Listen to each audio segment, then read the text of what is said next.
Warning: the following content includes real court documents from the Jeffrey Epstein investigation and references to abuse. Viewer discretion is strongly advised. This program relies on publicly available court documents and witness testimony. The inclusion of a name in legal filings or discussion does not imply guilt or criminal conduct. All individuals are presumed innocent unless and until proven guilty in a court of law. Allegations are reported here for informational purposes only. Welcome to the Unredacted Truth behind the Epstein files. What you're about to see and hear is unlike anything reported by the mainstream media or released by the United States government. These are the original court files, headlines, investigative documents, transcripts, and depositions directly sourced from original public records with all victim and personal identifying information redacted. Some of the documents you're about to see are what's known as uncertified copies. Why? Because uncertified documents haven't gone through multiple bureaucratic hands. They haven't been sanitized, selectively redacted, or quietly modified. These files come directly from court archives, untouched since the day they were first scanned or uploaded. In other words, uncertified doesn't mean unreliable. This series is produced for public awareness, transparency, and journalistic integrity. Some of the materials may be disturbing or upsetting, including references to abuse, institutional failures, and alleged crimes. The inclusion of a name in a filing or discussion does not imply guilt or criminal conduct. If you are a survivor of abuse, or if this subject matter may be triggering, please watch with caution. I will be starting this series with the most debated and litigated evidence of the Epstein and Maxwell criminal prosecutions. The Billionaire's Playboy Club by Virginia Roberts. Throughout this investigative series, I will be presenting to you the facts as originally recorded and filed from officially unsealed court documents and records as per the amendment to Florida Bill CS-HB 117. They have called Virginia and the other victims liars, but I want to give them their voices back. I will be examining all 139 pages, and from there I will compare her accounts with real-world evidence, such as depositions, transcripts, exhibits, orders, and judgments as filed unsubmitted in court. Everything you hear is alleged as per Virginia Roberts' memoir filed in G versus Maxwell, plus witness and victim testimonies. Other than Ronald R. Eppinger, Jeffrey Epstein, and Ghislaine Maxwell, none of the accused have been charged or found guilty by a court of law. I was not sure what the best way was to present these facts. There are nearly 10,000 pages and documents of court records, investigative notes, files, exhibits, and more. But I have decided Virginia should lead the way. So even in death, her story will still be told. Let's title Chapter 1, Ron Eppinger.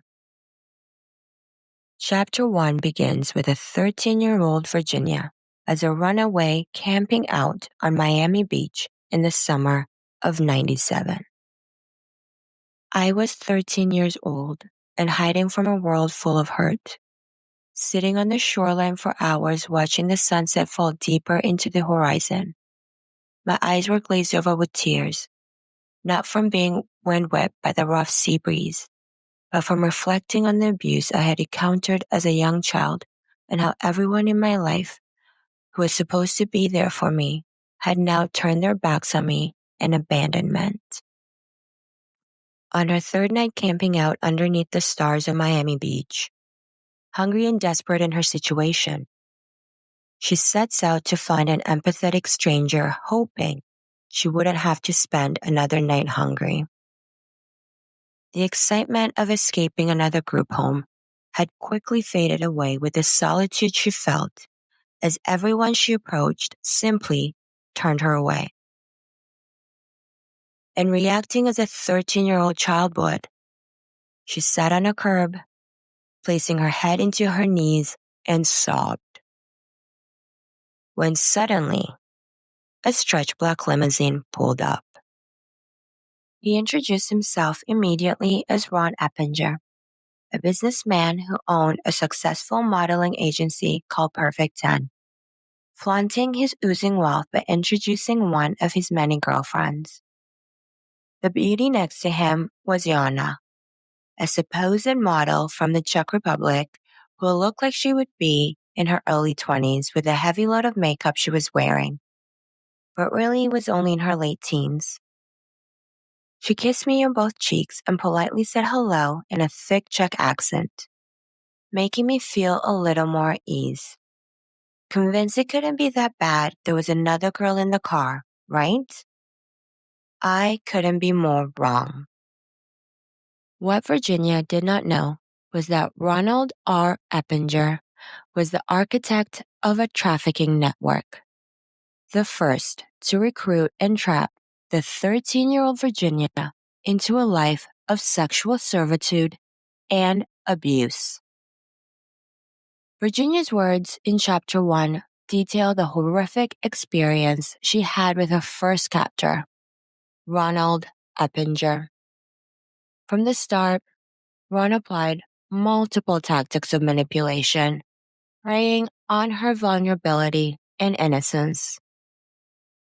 And of course, having Yana by his side, he was able to get the 13-year-old girl into his car and home with promises of a new life, family, and safety.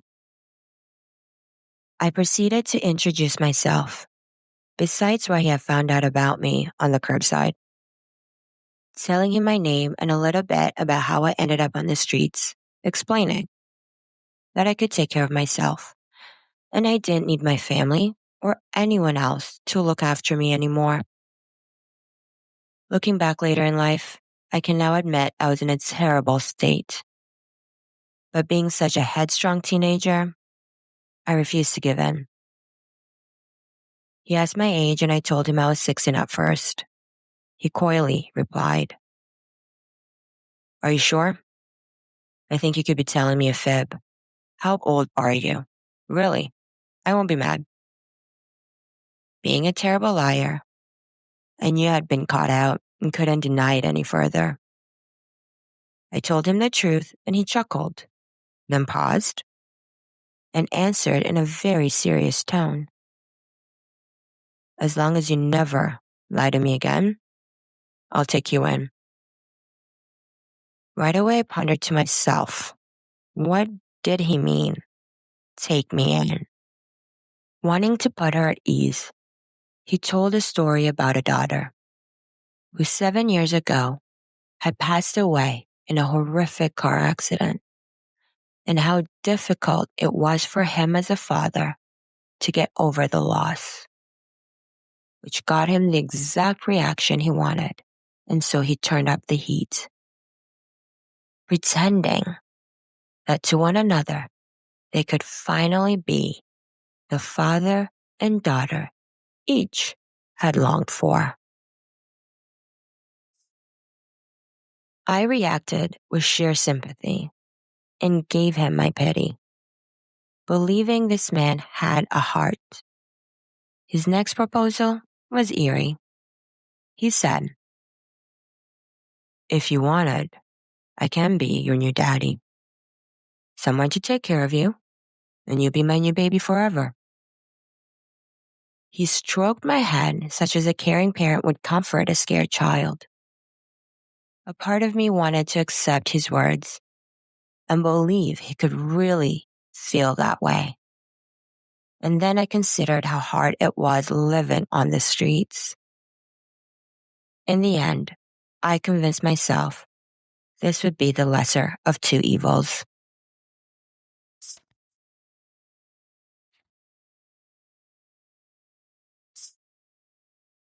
We all know it was not. Before the child had a chance to think, Ron gave the driver instructions and swept her away for some food and shopping, and then took her back to his apartment overlooking the Isle of Biscayne. The car stopped at a plaza on the water, surrounded by little boutique shops, restaurants, and little stalls with items for sale like sunglasses and costume jewelry. I didn't know what to do or say or how to act. It all happened so fast that I just went along with everything he said for now. We went to a takeout restaurant and ate on the water side. And afterwards, he took me to Gap Kids Company to dress me in his idea of proper attire. Tiny cutoff shorts revealing the cusp of my buttocks and some shirts that barely fit. Even the sales assistant was shocked at what she thought was my grandfather's choice in clothing. I couldn't even believe it myself. Only an hour ago, I was begging for money living on the streets. And now I was dining al fresco and shopping at name brand outlets. We then hit a couple more specialty stores afterwards.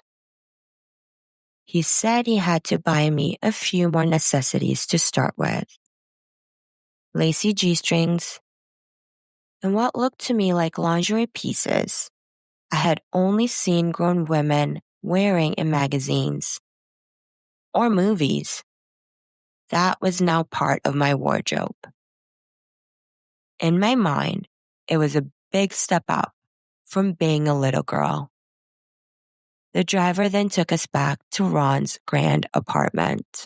He introduced her to her new home, family, and lifestyle soon after they arrived at the grand apartment.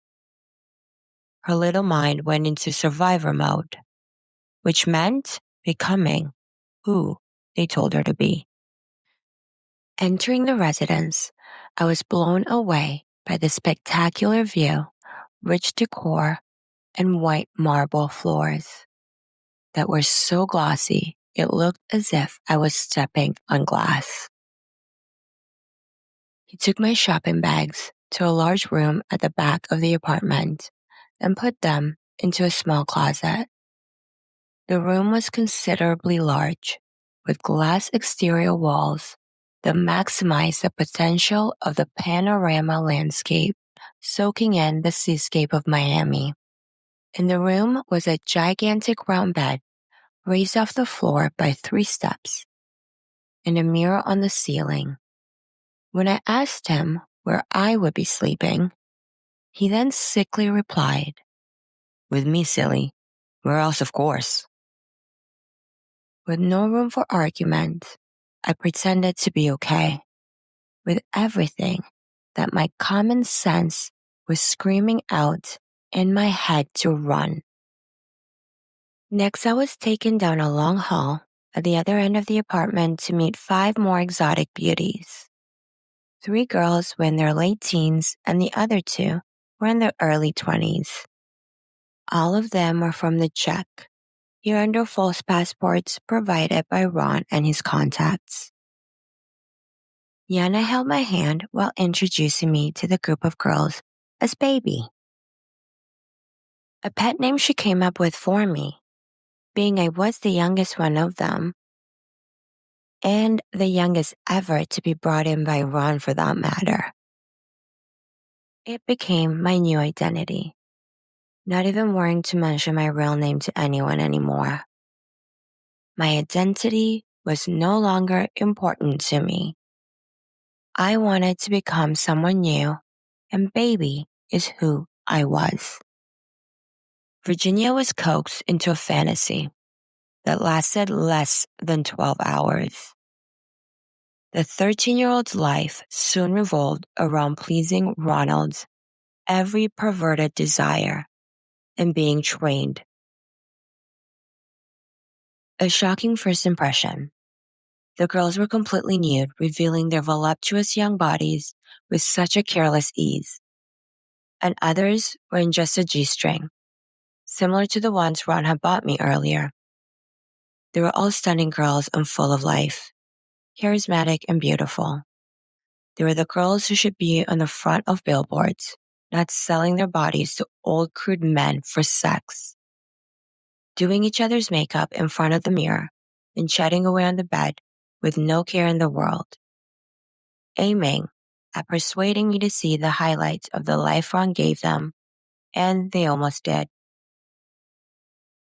Ron left the room for a few moments, letting us all get to know each other a little better. And that's when I started to compile an understanding of what really went on here. Just catching a bit of their conversation from before my introduction, I heard them chatting about the night they were preparing for, speaking excitedly about some men they would be entertaining in a few hours. One girl was talking about going out to sea with one of these clients on a yacht for a few days. Since none of the girls seemed shy to talk about their profession, or anything for that matter, I decided to ask them a few questions about what they did. They were more than happy to expand on their point in their conversation, attempting to paint a pretty picture of what they were really paid to do. They all began to jump up and down with excitement like giddy schoolgirls at a slumber party. Another girl with jet black hair and a thick accent, wearing absolutely nothing at all, grabbed me onto the bed with them and into their fiasco, instantly making me feel accepted into their sorority, like I actually belonged somewhere for once. Yana went on to explain in a little more detail. We accompany the wealthy friends of Ron. They want only beautiful girls by their side, so we come and act however they want us to. But most importantly, we make them feel like we want them back too. Other girls began to jump in with their vivid points of view while playing with my hair. They were taking turns brushing and styling it as they're filling my head with all of the prospects that I could have as an escort too. They made me feel beautiful like them. Too beautiful for a girl like me. What a girl beyond my years should feel. I was simply being lured into a dangerous trap, just like they had been at a young age too. It pretty much came down to two things in their game: the money they would make and the lifestyle they were given. Their enthusiasm only interested me further, making it not only sound like an acceptable way of living, but also appearing to keep them all vivaciously satisfied. This way of life was just mind-blowing to even comprehend at first. With such a new outlook of the world to try and grasp at my very young age, I was listening to every word spoken to me with such an attentiveness. I was going to try and model what I was observing from the girls. I justified their way of thinking in my head for now, thinking, if all these girls seem happy enough, why couldn't I try to be? It was this or the streets for me. Fortunately, for the 13-year-old, this was as good as it was going to get. Ron came in and snatched her away to his private bathroom to get her acclimated to her new life and role, stealing her innocence, destroying her soul, and forever altering the course of her life. Her last memory of that fateful night was Ron handing her pills, aggressively groping her, and forcing her clothes off. Whether it be a blessing or a curse, because of those pills, Virginia soon blacked out and never discovered what other horrors happened to her that night.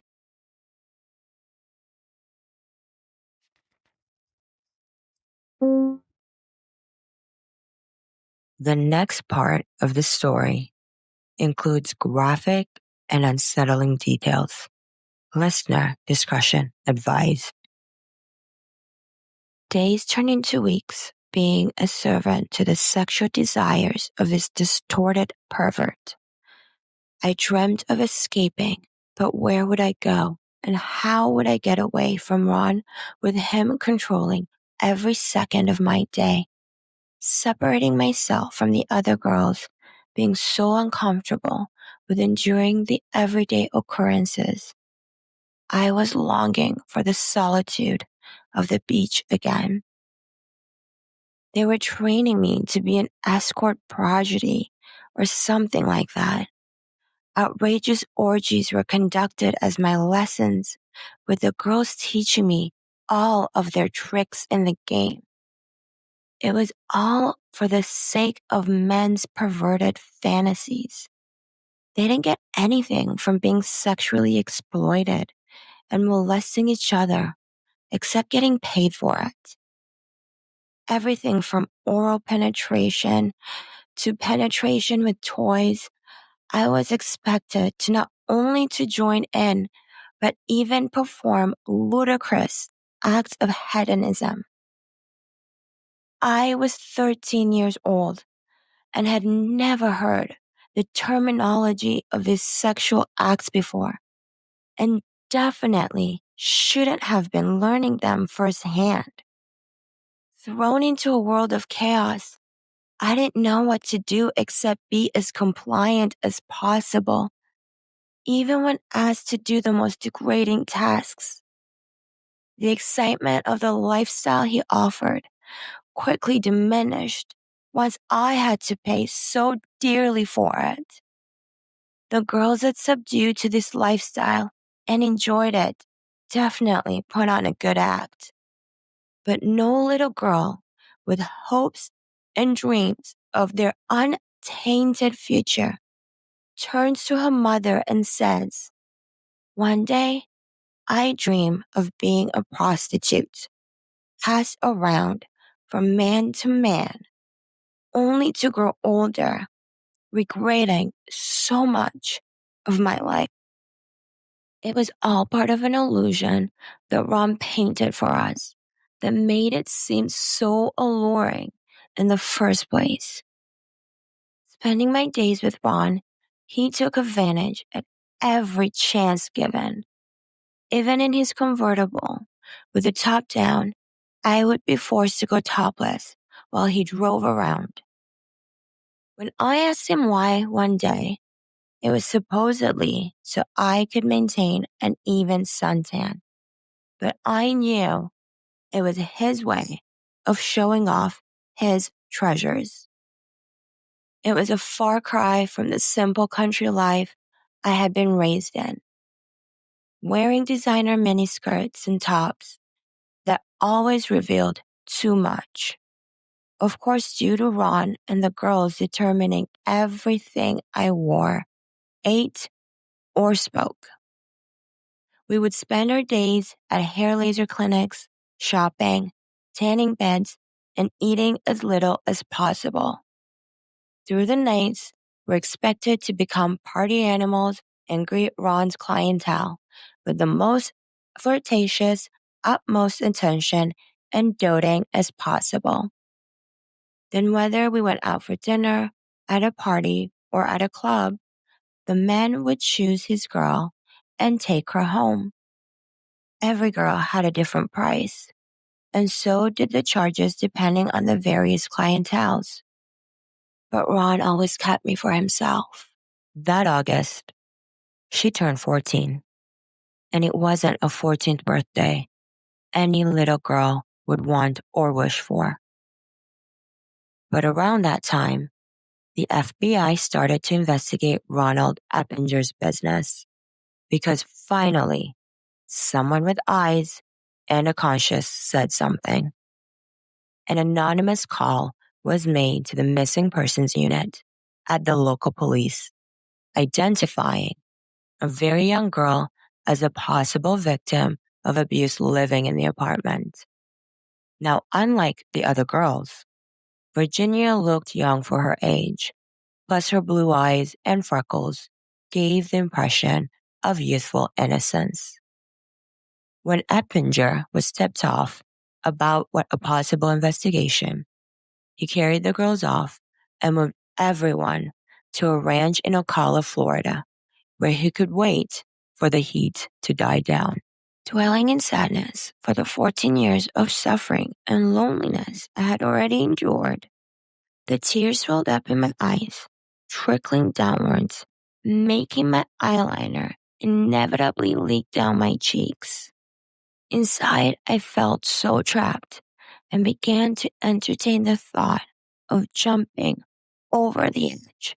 It all seemed much easier, and the simple blackness that death had to offer rather than the tangled mess I was so tired of fighting to get out of seemed a much easier approach. Detached from wanting to feel anything, I became so numb towards my life's own tragedies. I couldn't live like this any longer. I lifted my bare legs over the edge of the railing and sat, looking at the ground beneath me, so close to even just slipping off the edge to my very death. I couldn't think of any reason not to fall. I thought I made too many bad decisions to keep going on. But some force of a higher nature had other things in store for me. The sliding door slammed open with a burst of speed, and Ron scooped me up in his big arms and brought me inside to our bedroom. Laying me down and seeing the look of despair in my eyes and my tear-stained face, he went into the bathroom cupboard and returned with 3 pink pills, forcing me to swallow them. Using his angered tone of voice, he thought he was turning my sorrows into a distant dream as I passed out in his tight clutches, crying myself all the way to sleep. He'd even ask me what was wrong, probably because he already knew.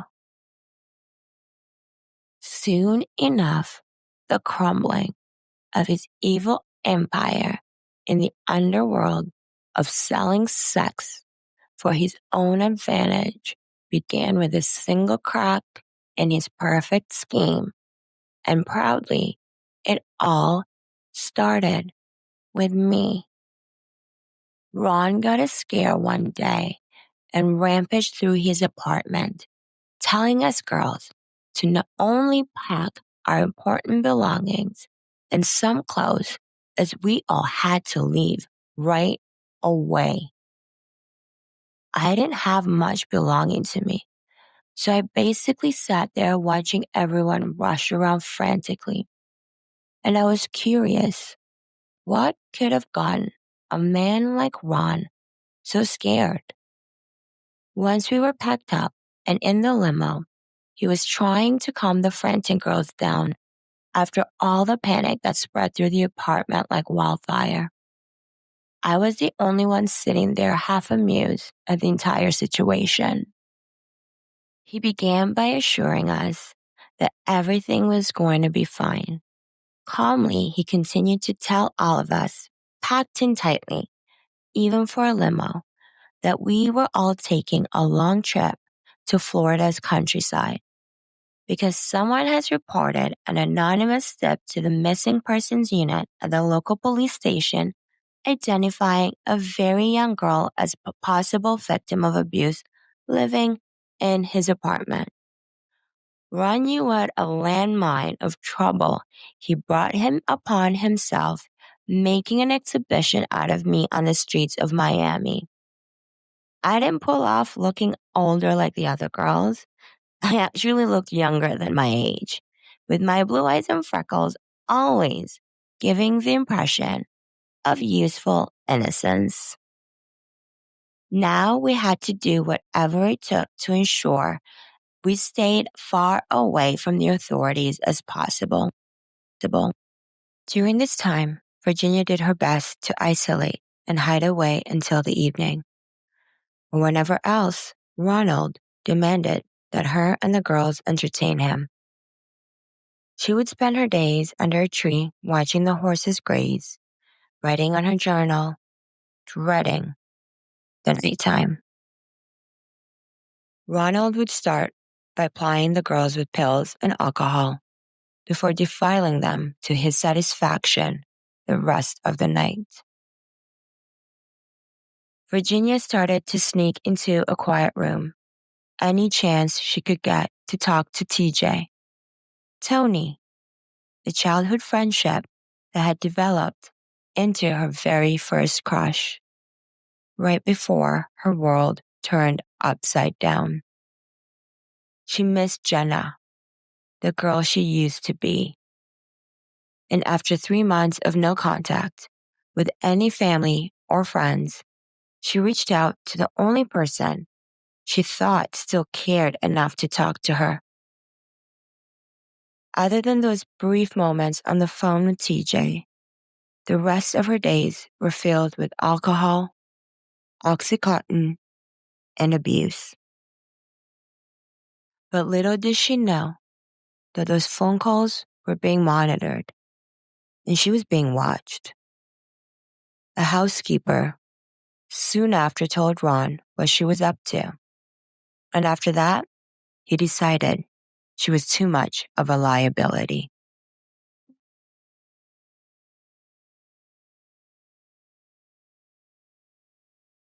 Not surprisingly, I began to despise Ron and all the girls for the gross exploits they made me do with them, beginning to isolate myself from everyone.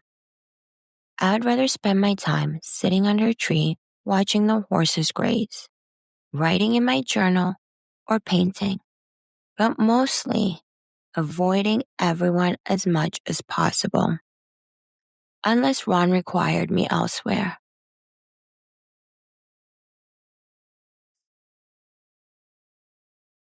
Nighttime was always a recurring nightmare, relived over and over again in many various ways. Ron would always start by making me some drinks and offering an assortment of pills before indulging himself by grotesquely putting his genitals in my mouth and telling me how to give him what he called a first-class blowjob. And I was being judged every minute of it. Ron liked to hurt us during sex.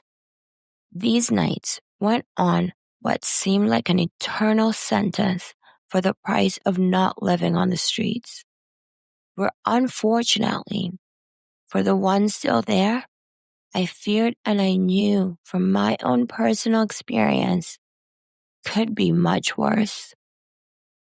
Needing some contact with someone of my adolescent mentality, I called out of one of my school friends from the past, whom I won't name out for privacy, but I'll call him TJ. We were so close, and I knew very well, so well, I had memorized his number a long time before. He was my first puppy love sprung from a childhood friendship. Being my very first crush, the summer before all this happened. My attempt to forge a happy voice when I spoke to him failed, and I absolutely crumbled. He was at a loss of kind words for me when I told him of my current state of affairs.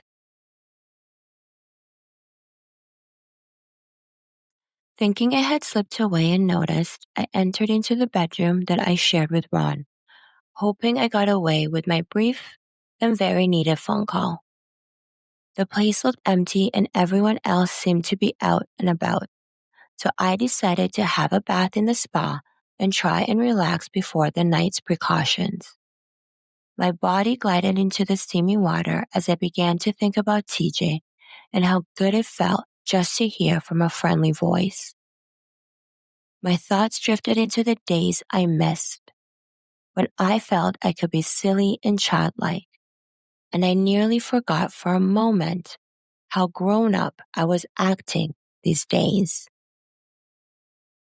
My first glimpse at the image surrounding me when I resurfaced above the water was daunting.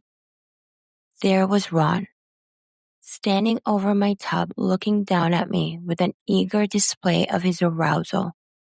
He began to undo his pants and take them down when he told me, "Put your lips on my cock." I was too slow in responding to his request, so he grabbed me by the back of my head and forced me into his groin. I had tears streaming down my face as I looked up at him with the saddest blue eyes, hoping he would take pity and stop, but he never did. Left alone, I was awake for hours. There was no escaping the pain that night. I lay naked in the sheets, sobbing in the dark. My feelings of being hurt and disgusted after his abusive ordeal. When will it ever stop? I prayed to God and begged for death, rather than face another day in my life. I woke up still alone the next day and exasperated from the misery I felt the night before. Starting my day with a few of the supplied Oxycontins and a Bloody Mary. Desperate to hear his voice, I called my friend TJ a few more times that week. I needed to feel like someone out there really knew me. Sometimes we would just chat like old friends, with no care in the world, and laugh at a distant memory from too long ago. Then would come the goodbye part, and we would both get teary-eyed not knowing what could happen next, or if this would even be the last time we ever spoke to each other again. My biggest fear came to reality when I was in our bedroom one afternoon, just lounging around out of boredom. Ron came bursting in through the door, red as a tomato. I couldn't help but feel I was in big trouble. His face was distorted and raging towards me. I knew right away he must have found out I was calling TJ. He was tearing up the room, but his rants gave me something else to think about. What would he do with me if he had no use for me any longer? I replied with simple sentences that I could manage to get out between all the shouting. I kept saying, "I'm sorry," and putting my head down in shame. He picked me up by my throat, pinning me against the wall. I slid down the wall, choking on the first air entering my lung, breathless and terrified. I never thought Ron was a nice guy, but I've never seen him lose it this bad. Now I was being sent away to another stranger, another man. It only terrified me more.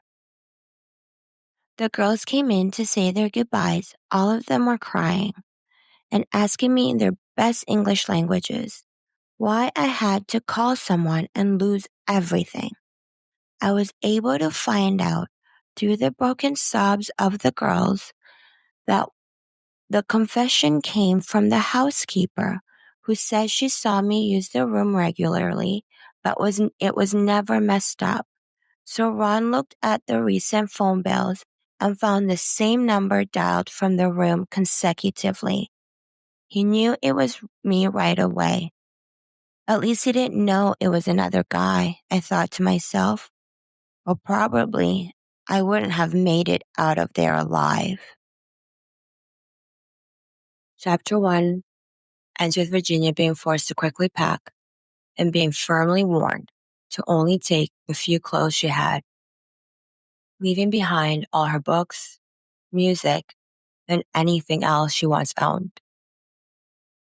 She was taken on what one can only imagine was a very quiet and very long drive back to Miami to meet her new owner, or should we call it handler. Let's title Chapter 2 Charlie. Charlie was the owner of a restaurant nightclub called Hot Chocolates, located in what she described as a revolving tower in downtown Fort Lauderdale. Typical, I thought. It was an easy way for Charlie to break the ice. You really are as beautiful as Ron said, as he opened the curtain, watching me rinse myself in the shower and knowing I had no way out of this except to go along with whatever he wanted. I just looked down at the mention of Ron's name, wondering what else he had told Charlie about me, realizing later that he wouldn't have said anything anyways. In fear, I would have been a damaged product that wouldn't make him the money that young girls go for. Between the water beating down over my head, I could slightly hear him ramble on about some club and restaurant he owned in Fort Lauderdale. The club he owned was called Hot Chocolates, located in what she described as a revolving tower in downtown Fort Lauderdale. Fortunately for Virginia, this time in her life did not last long, because 2 weeks in, the FBI kicked down Charlie's door, rescuing a naked 14-year-old Virginia from his bed and dragging him out in handcuffs. The next 2 weeks, I was expected to be at Charlie's beck and call, never allowed to leave his side, even making me sleep in his bed from the second night onwards. I never even got the chance to call TJ again. It was too much of a risk anyways. My last night was no different from every other night. We went shopping that day and out for lunch alone. Later, we headed to a club his friend just launched, and it was his grand opening that night. The club was called Iguana Joe's. We met up with his friend and said our hellos. They both seemed so excited about the club, and Charlie was full of compliments all around. The club did have a line out the door, which looked a mile long coming in. Luckily, we didn't have to use the front door.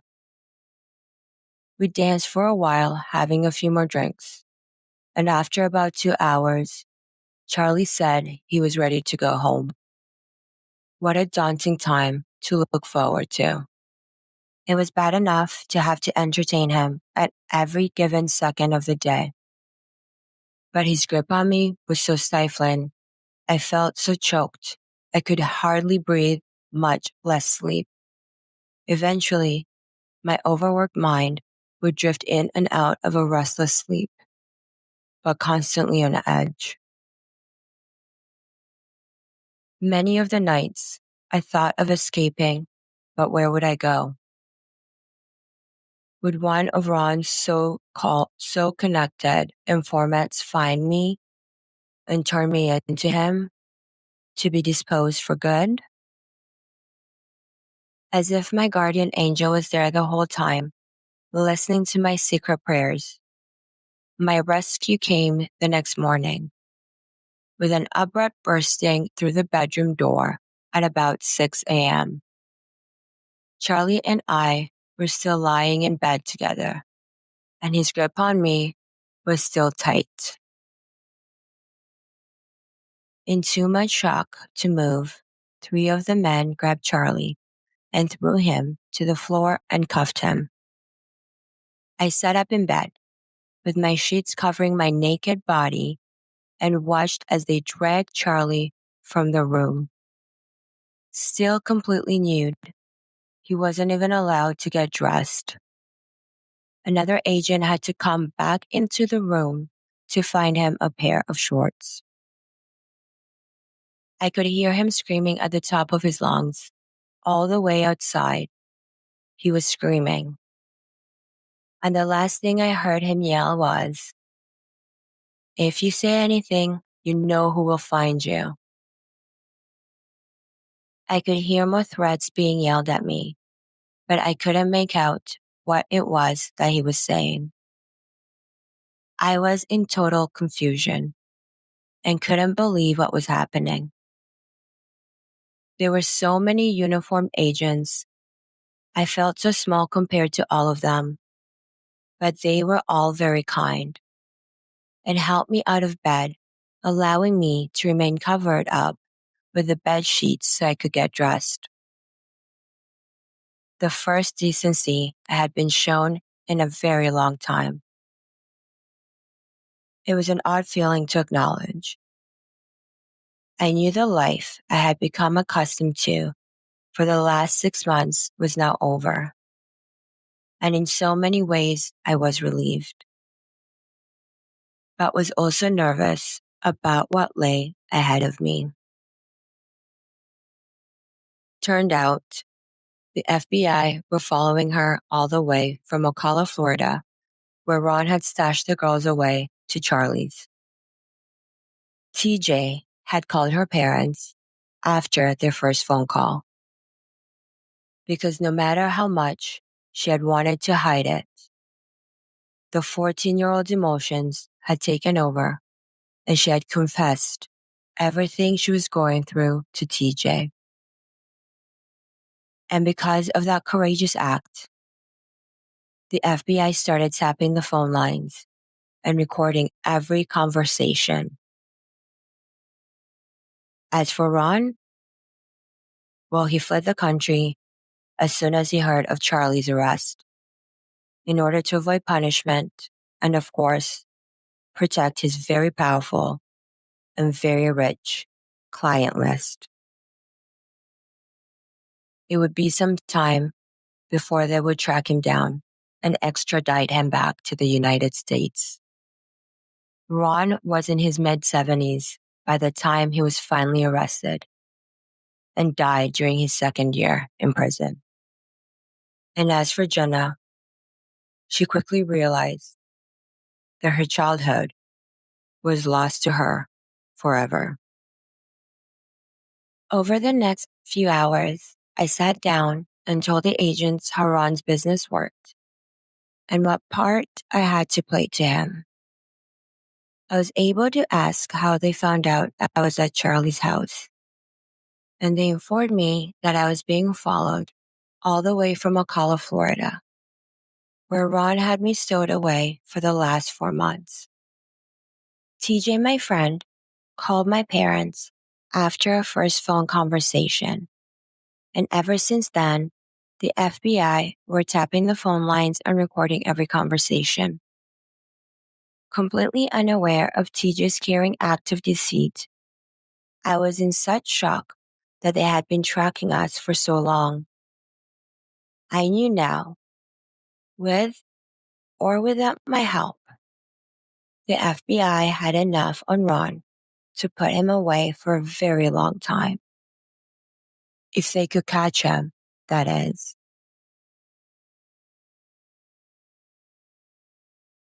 Chapter 2 ends with Virginia, alone in an interrogation room, wondering where she would be shipped off to next. Scared that she could be placed back into the same environment she had run away from so many times before. Into Chapter 3, we get a glimpse of the family dynamics.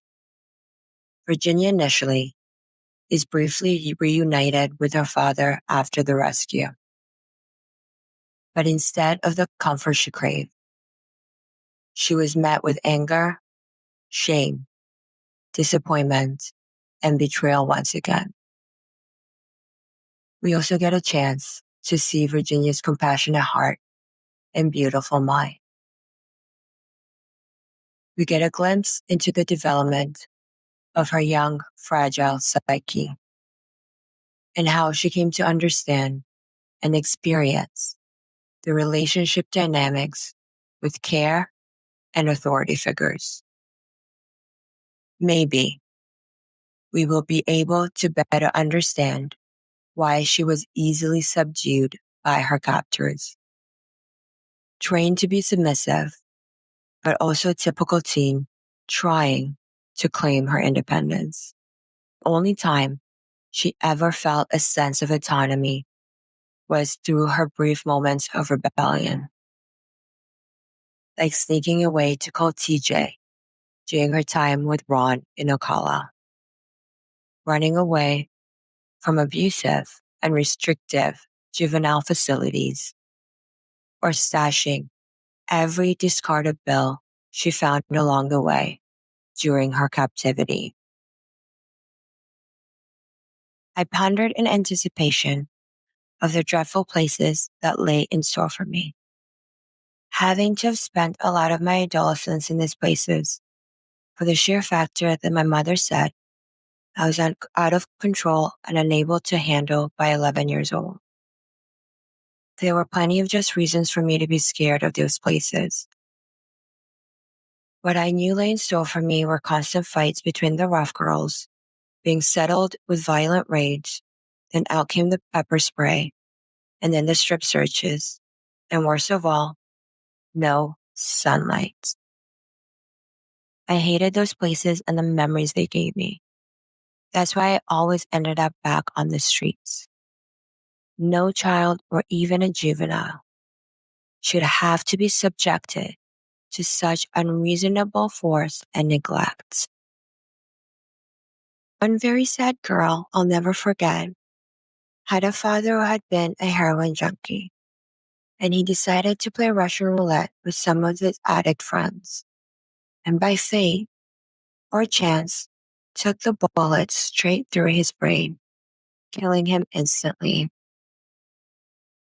Her mother, being a heroin addict herself, spiraled downwards after his death and gave her 4-year-old child to her aging grandmother that eventually had to put my 12-year-old friend in this undire circumstance. I can only have the highest hopes for her today. But unfortunately, for most girls that have been victimized by society, they aren't able to ever stop being a victim for the rest of their lives or go on to make other people victims themselves. A sad and unfortunate fate for so many innocents. Hours later, I was still twirling in the same office chair when I spun around to see my father walking in my direction. I nearly fell off my seat at the sight of him. Gripping the chair handles, I couldn't imagine what in the world I would say to the man I once used to call Daddy, but now hated for the abandonment and unforgiving wounds he instilled inside of me. I never saw my dad cry until that day, and I have to say it made me feel young again. And sad, I had disappointed my parents again.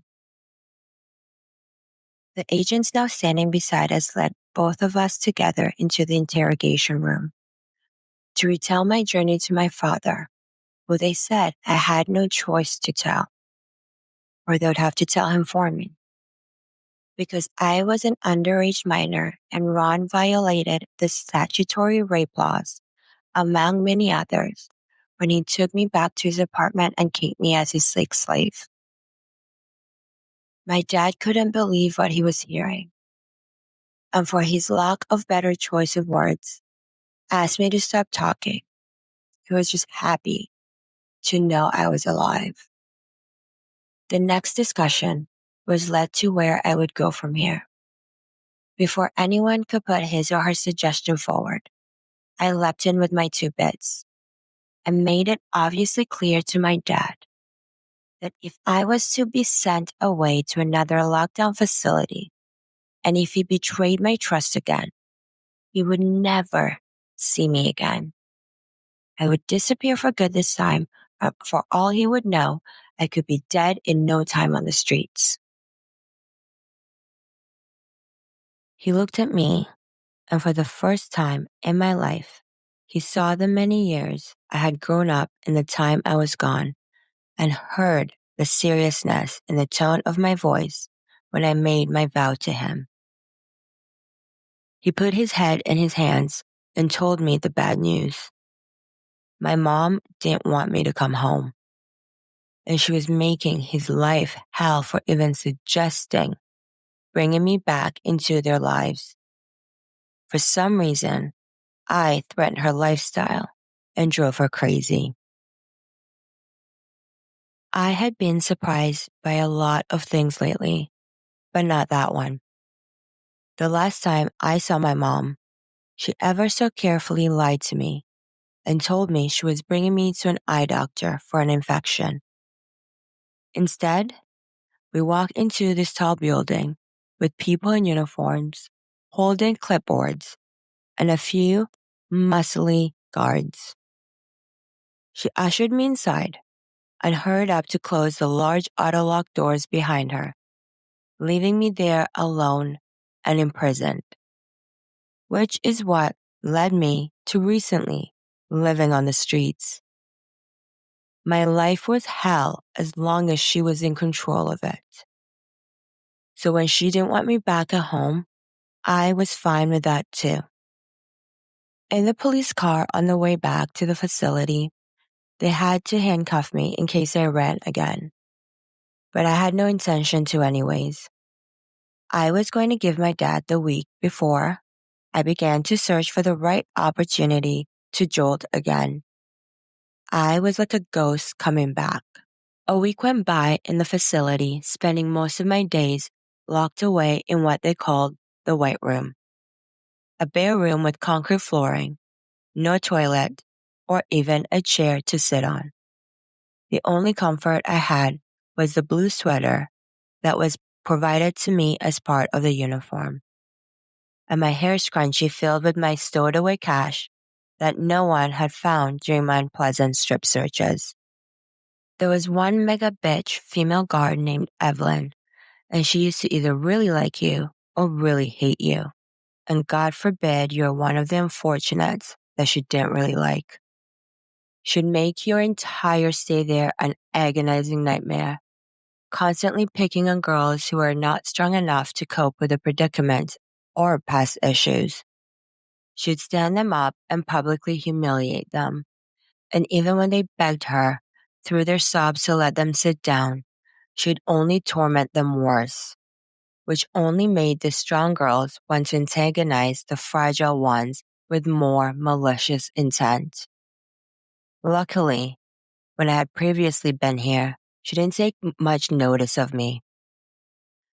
My past excursions all began with an abrupt struggle, sometimes ending in a brutal state of affairs.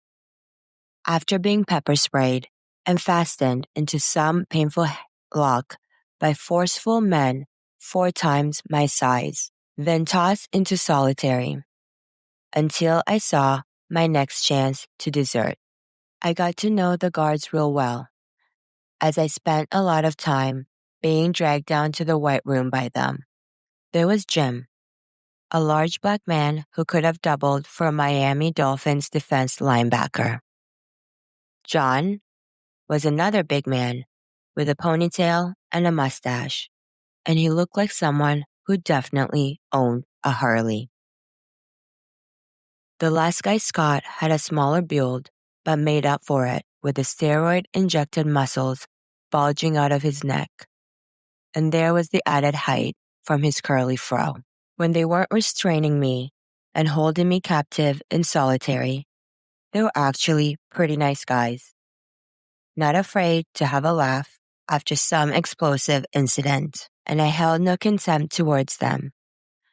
They were just doing their jobs.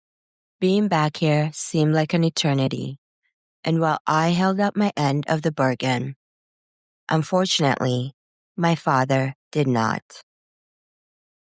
The first chance I saw to run, I took it. I was being sent to go get my blood and urine taken for disease analysis. My driver would be a volunteer from the community and it was the perfect getaway for me. I was brought from the white solitary room and led into the bright sun, feeling like today would be favorable in my escape. The car pulled up to a stop, and he came around the side to unlock my door. This was it, I told myself, and pushed past the volunteer.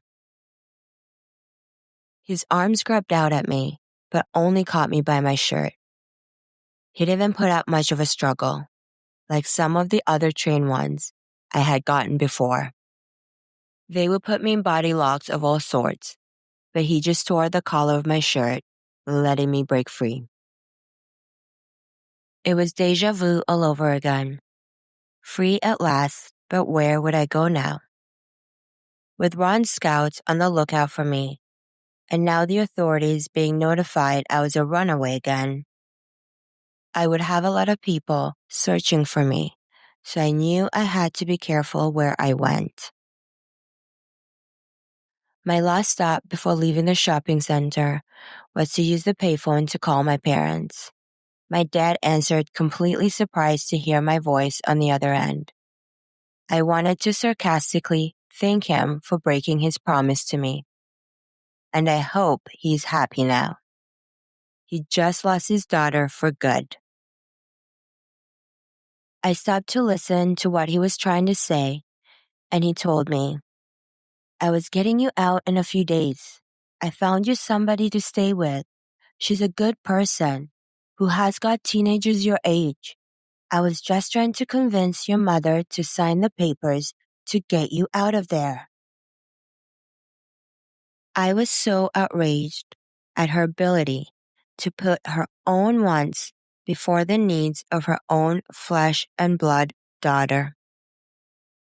I told him to come pick me up and bring me to the house so I could speak with her for the first time in over a year.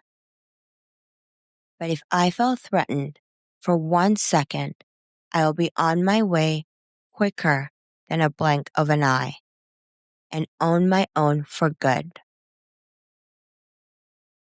He wasn't overjoyed at my proposition, knowing what position this put him in as her husband. But as my father, he decided to put me first for once and take me home to confront my mother.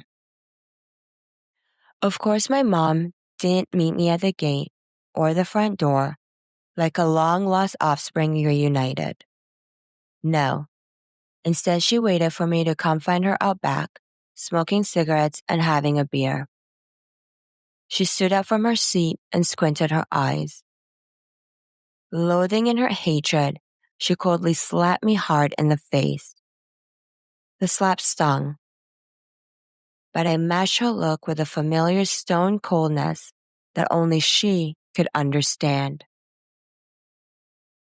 Immediately, we both started to cry, and we washed away our anguish and resentment through our tears, and consolidated our feelings for the first time since the chaos first affected our lives. My little brother ran through the back door and hugged me so tight. I started to cry again and was saddened by how much time I had missed. The time I had lost just hanging out with my brothers, and it took me even longer to realize how precious time really is. We were never going to be the average Joes next door, but at least this was better than nothing. I loved being with my family again. I decided to go to school to acquire my general education diploma, or GED, and got a summer job with my dad at Mar-a-Lago, Donald Trump's exclusive country club in Palm Beach. Surrounded by lush acres of tropical landscapes, manicured gardens, and a mansion made into a beach club for the rich and famous, it is known as the Jewel of Palm Beach. I was in sheer awe at the gold arch ceilings and grand ballrooms. The spa where I worked was world class, not only oozing in style, but in the way each and every clientele was treated with the utmost service. My focus now was on becoming a massage therapist and working my way into a luxurious spa like the one I work for now. Only I was a locker room attendant here. I studied many books about the anatomy of the human body and how you can affect a person's well-being and health for the better through a simple healing touch. It was amazing to me the way the body responded to massage. I was more than just interested. I was determined to become a massage therapist. It was one of those anatomy books that I had my nose buried in one afternoon on a quiet Tuesday. It could get pretty lonely in the locker room, so if we weren't busy, I'd sit outside by the spa's reception and read my books in the warmth of the Florida sun. When a lovely-looking woman in her late 30s, who spoke with a proper English accent, approached me. I assumed it was a general question, like, "Where's the ladies' room?" or "Was that the famous model from so-and-so?" But she was more interested in the book I was reading. Only believing at first we were just making small talk, she was really intrigued at my choice of reading. She then asked if I did massage on the side. I stated I was only reading the book and not yet began to study, but one day I would love to practice massage therapy. She introduced herself as Ghislaine Maxwell. I would later find out that she was the daughter of the late prominent businessman and disgraced newspaper tycoon Robert Maxwell. I told her my name is Jenna, pointing to my name tag on my shirt, and offered her a cold or hot beverage, as those were my instructed duties at work. She accepted a tea and went on to chat a bit about this rich guy that she worked for, and then she knew offhand that he was looking for a massage therapist. I declined her first proposition, thinking out loud. I told her I didn't know the body well enough to even attempt an interview. She didn't seem worried at all by my fear of incompetence, saying that if he liked me enough, he would get me the best training in the industry. Ghislaine thought I had a cheery persona and fit the quota for what he was looking for, and as she put it, an enthusiastic learner that she said she gathered from the sticky notes popping out of the various sections in my book. I accepted her phone number and the house address and told her I will call her if I'm able to come over after work. I rushed over to the tennis courts where my dad was working and told him of the news. We both thought this could be a wonderful opportunity to get my accreditation in massage therapy. Seeing that it was a lady in her late 30s who came off as more of a nurturer rather than a procurer, neither one of us saw any reason to be hesitant.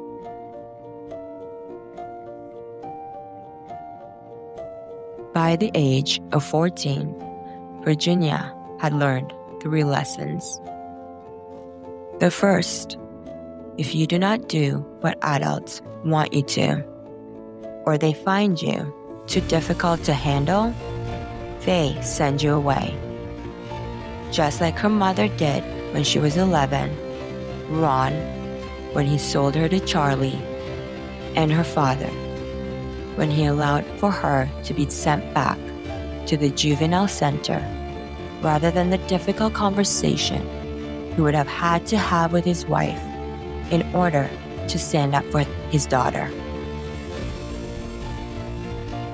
The second lesson Virginia had been taught was that abuse was part of the equation, especially when someone has authority over you, like Evelyn, the juvenile guard who took pleasure in tormenting the girls.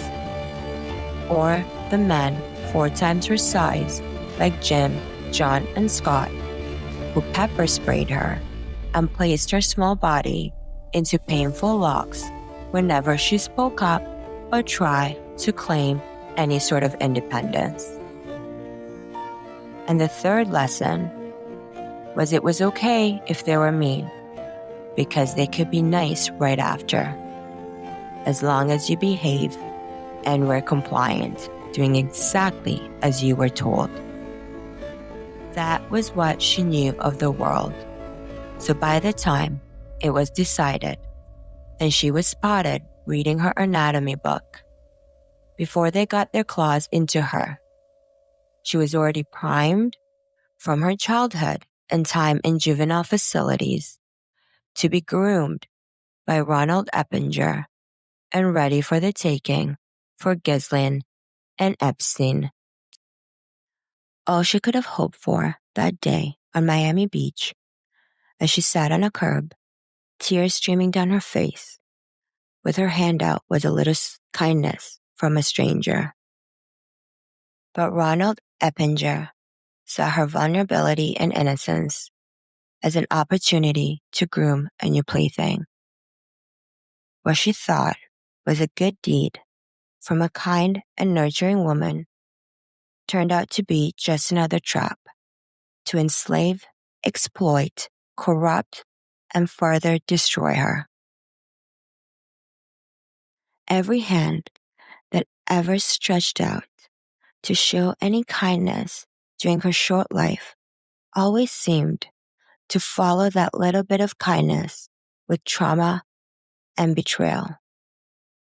And now, Virginia has been placed on a pedestal of shame as the face of the Epstein investigation, being called a liar, censored, and sued for defamation. Although she was once silenced, and other victims along with her, I am going to allow her voice to lead us through the uncovering of facts and to the unredacted truth.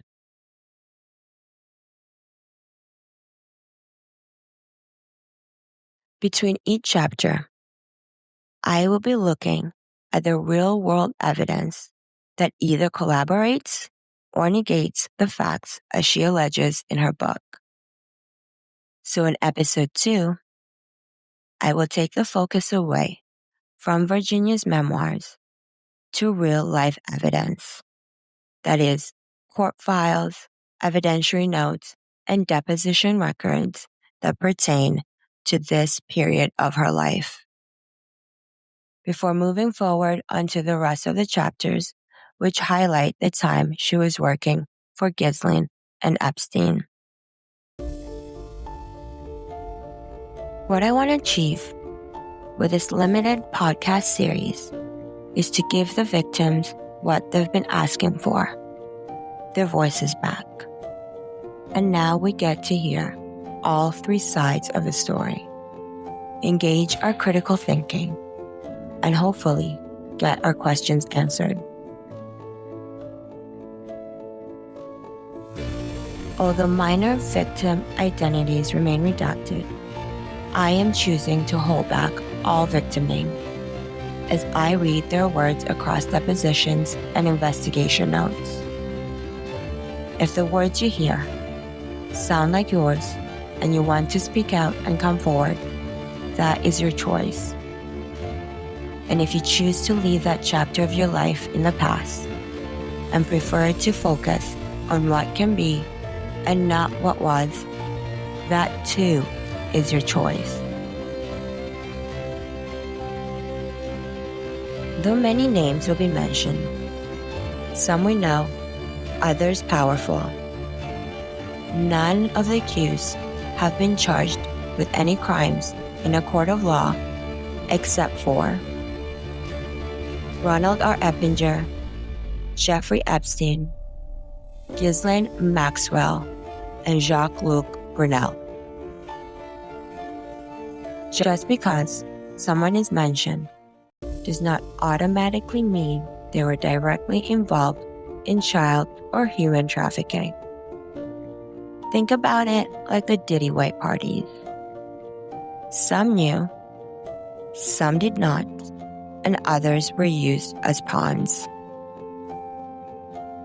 And this brings us to the conclusion of episode 1 of the unredacted truth behind the Epstein files. Join me in uncovering this saga.